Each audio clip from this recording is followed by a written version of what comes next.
Bismillahirrahmanirrahim. Assalamualaikum warahmatullahi wabarakatuh. Alhamdulillah.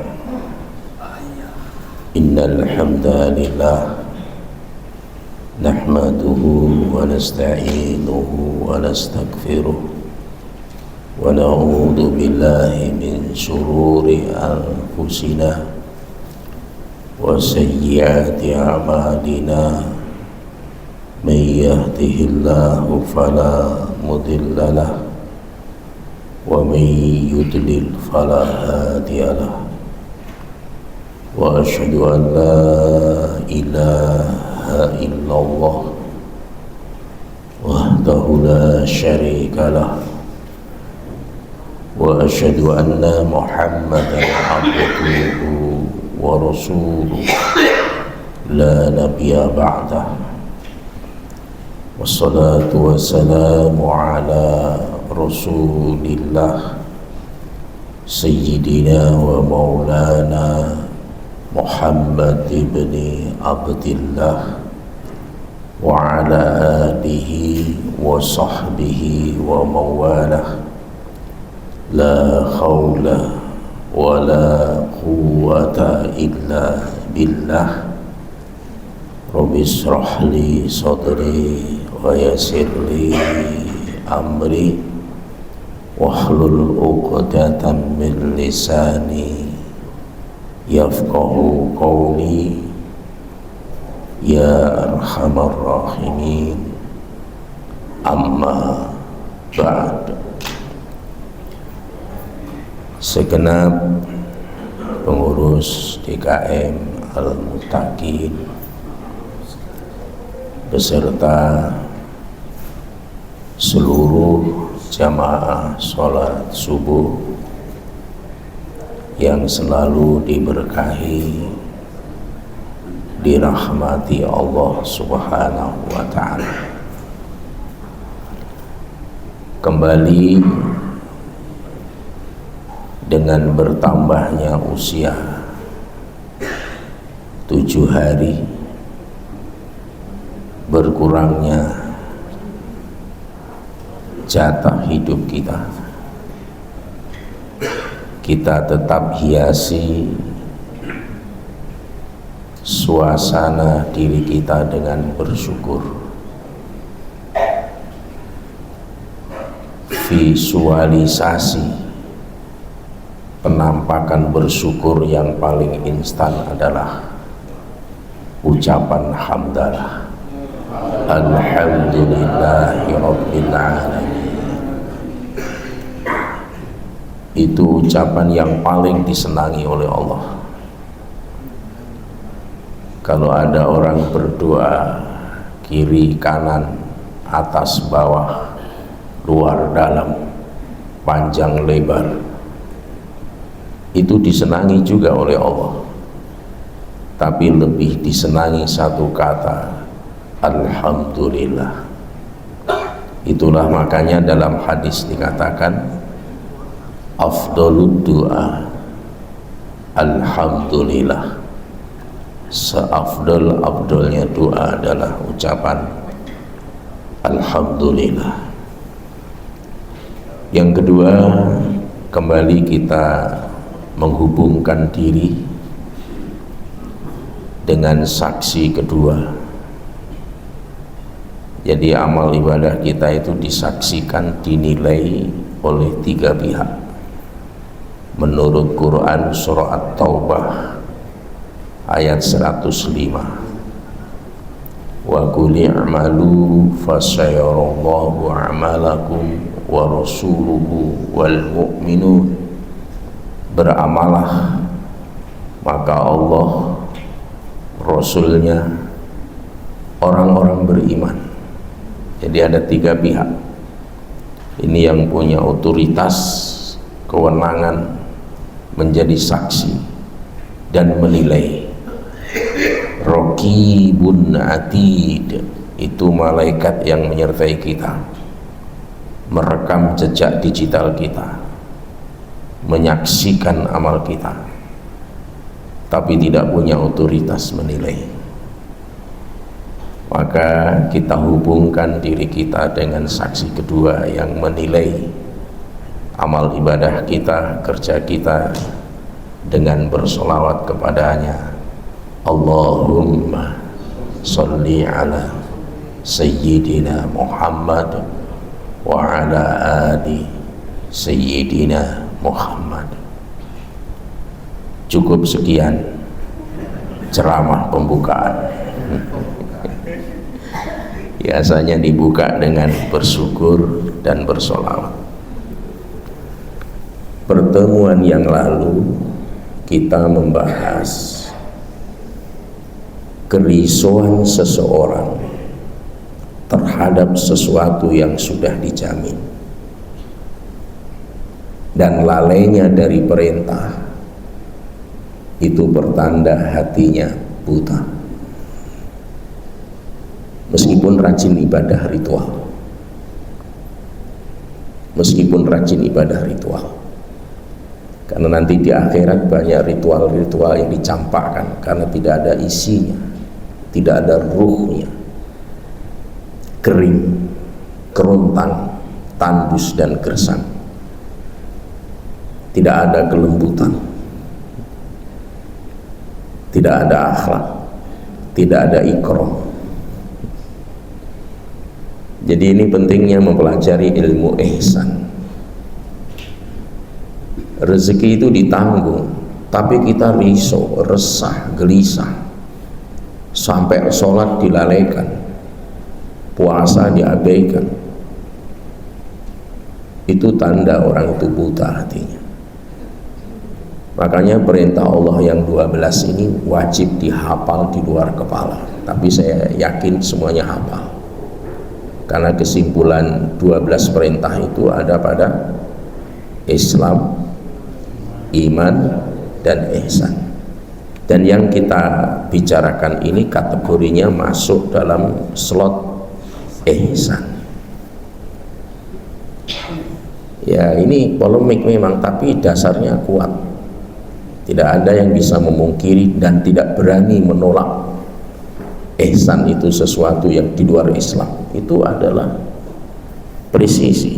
Nah, pada kesempatan ini kita akan membahas ungkapan di kitab Hikam, arif nafsaka minat tadbir, tenangkanlah jiwamu dari urusan kebutuhan dunia. Tenangkanlah. Fama qama bihi ghairuka anka, sebab apa-apa yang dijanjikan oleh Allah, la takum bihi li nafsika, janganlah kamu ikut memikirkan. Memikirkan yang bukan urusan kita itu mengeluarkan energi apa tidak? Mengeluarkan energi, mempengaruhi imunitas kesehatan tubuh atau tidak? Mempengaruhi. Berarti rentan kesehatan kita. Orang mukmin itu harus kuat dalam makna yang zahir dan batin. Itu. Kita sering risau terhadap apa-apa yang Allah itu tanggung. Kita sering cemas, kita sering takut, kita sering kesal, kita sering jengkel. Padahal urusan itu bukan urusan kita, urusan Allah Subhanahu wa ta'ala. Orang jengkel, marah, kesal, cemas, khawatir saja, itu kalau yang ceramah Ustadz Danu itu bisa mendeteksi implikasi medisnya. Makanya beliau disebut sebagai Ustadz bengkel hati. Jadi begitu ada orang kok selalu asam urat kumat terus di kaki kanannya, lutut kanannya, itu langsung ditanya, apakah Bapak sering jengkel? Iya. Apa yang menyebabkan jengkel? Istri. Itulah sumber asam urat. Jadi kadang-kadang ini tidak rasional. Secara medis mungkin tidak ada korelasi, tapi praktisi kesehatan mental sudah mengakui itu. sudah mengakui itu. Orang yang semasa kecilnya diabaikan. Makanya kita nggak boleh kalau bicara sama anak itu nggak kontak mata. Itu anak akan menjadi pendendam di masa dewasanya. Jadi itu semuanya ada implikasi dari perilaku-perilaku kita. Makanya arif nafsika minat tadbir, tenangkanlah jiwamu dari urusan kebutuhan dunia. Apapun urusannya, kalau urusan dunia tenang, baik itu pangkat, jabatan, kedudukan, popularitas, itu tenang saja. Ada nggak orang tetangganya dapat mobil, hatinya bergelombang? Oh banyak ya, jangan-jangan hadir juga orangnya. itu berarti menandakan betapa lemahnya dia, diintercept, diganggu, dicegat oleh setan kebahagiaannya. Karena tidak mungkin rezeki kita itu jatuh ke dia. Tidak mungkin rezeki kita itu dinikmati orang, itu nggak mungkin. Dan tidak mungkin rezekinya orang itu jatuh ke kita. Kenapa mesti resah? Kenapa mesti resah? Sebab apa yang dijanjikan Allah janganlah kamu ikut memikirkan. Makanya urusi urusan kita, jangan ngurusi urusan Allah. Nah, sekarang kita lihat pembahasannya. Kita punya musuh yang paling nyata,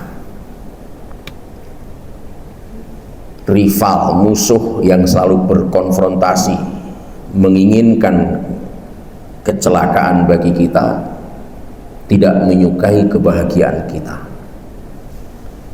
Siapa musuh ini? Nah, setan. Innahu lakum aduwwum mubin. Sesungguhnya setan itu musuh yang nyata bagimu. Dan setan itu mencegat manusia, menghalangi manusia dengan cara menggoyang-goyang iman, menggoyang-goyang hati, menggoyang-goyang jiwa, sehingga mestinya target kita itu mutmainnah, akhirnya bergoyang, bergelombang, ada ombak. Akhirnya setan masuk mencegatnya supaya hati itu tetap bergelombang. Sesuatu yang akan mengobati, antibiotiknya ditahan, dihalangi, supaya kita tetap risau, tetap cemas, tetap khawatir. Itulah makanya riset empiris, orang gembira itu bisa menyekat penyerbuan setan ini. Makanya cerialah, gembiralah. Kalau orang mewiridkan pagi dan sore, roti itu billahi robba wa bil islami dina bi Muhammadin sallallahu alaihi wasallam nabiyya wa rasulah. Artinya aku ridho Allah Tuhanku, Islam agamaku, Nabi Muhammad utusan Allah, ikutan kita. Kok dia resah, gelisah, tidak ceria? Orang itu berdusta dengan zikirnya. Jadi tidak ada koneksitas lafal yang dia zikirkan, tidak menarik hatinya untuk benar-benar itu, tetap resah saja. Makanya dianggap berdusta dengan zikirnya. Ceria. Jadi takwa itu buahnya adalah syukur. Syukur itu bunganya adalah ceria, gembira. Makanya kita diajarkan doa, Allahumma inni a'udzubika minal hammi wal hasan, dan seterusnya itu. Karena memang itu, makanya takwa, di atasnya takwa apa? Syukur. Di atasnya syukur, ceria. Nenek moyang kita itu nggak tahu dalil, tapi dari pengalaman yang ada, dia mampu melahirkan sebuah lagu. Di sini senang, di sana senang. Bagaimana itu? Di mana-mana hatiku. Nah, itu. Buat apa? Buat apa? Susah itu. Nggak apa-apa jadi paut ini pengajian ini. Makanya kalau ada jamaah al-mutakin masuk brigade aliansi lagi, kok bengong begitu. Saya sering-sering menyentuh bahunya, aduh jangan bengong itu nanti kayaknya yang sering saya sentuh yang tersinggung. Kenapa? Sering duduk termenung, menatap dengan tatapan kosong. Apa yang dipikirkan? Tenang saja. Kalau bergabung di aliansi subuh, makan. Jadi itu cara saya kadang-kadang seperti itu, bergurau. Ya Nabi sendiri juga bergurau tapi dengan cara yang elegan. Jangan susah, jangan diberi kesempatan kita ini resah, gelisah. Itu diintercept oleh setan kita. Dan itu akan memunculkan sakwa-sangka pikiran yang luar biasa. Itu.